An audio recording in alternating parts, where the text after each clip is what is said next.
లక్షల ఎకరాలు దోసుకున్నాడు అన్నాడు. ఆ ఎకరాలు ఎటుపోయినో ఎవరికి ఇచ్చిందో, మరి ఈయన దోసుకుంటున్నాడు వాళ్ళ నిధులన్నింటినీ ఉపయోగించుకోని చెప్పేసి ప్రజలు ఆలోచన చేస్తా ఉన్నారు. ఈ రకంగా ఒకటి కాకుంటే ఒకటి ఇవాళ ఇబ్బంది పడతా ఉన్నారు.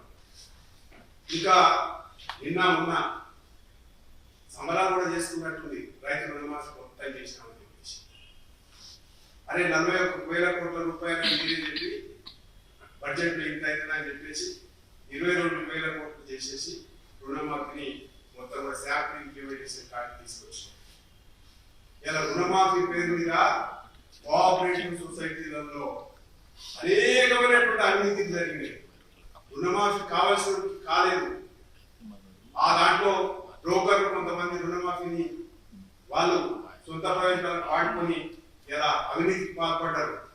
దానికి సంబంధించినటువంటి విషయంలో మీకు ముఖ్యమైనటువంటి విషయంలో ఒకటి దృష్టికి తీసుకురావాలనుకుంటున్నాను. జనగామ జిల్లా నిడిగొండ గ్రామం పరపతి సంఘం కోఆపరేటివ్ సొసైటీ, దాంట్లో అర్హులైనటువంటి 2 లక్షల లోపల ఉన్నటువంటి 300 మంది రైతులకు 8 గ్రామాలకు సంబంధించిన వాళ్ళకు రుణమాఫీ జరగలేదు.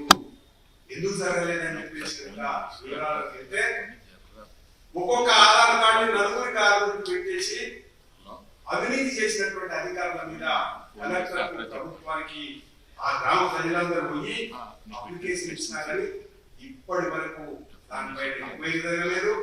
దాన్ని కూడా తొక్కిపెట్టేటట్టు ప్రయత్నం చేస్తున్నారు. దీనికి సంబంధించిన వారు ఎవరంటే అవినీతికి పాల్పడి దుర్గొల్పినటువంటి వాడు కాంగ్రెస్ పార్టీ కార్యకర్త నాయకుడు. కాబట్టి ఈ రకంగా పరపతి సంఘాలలో ఉన్నటువంటి చాలా సొసైటీలలో ఈ రకమైనటువంటి అవినీతులు జరుగుతూ ఉన్నాయి.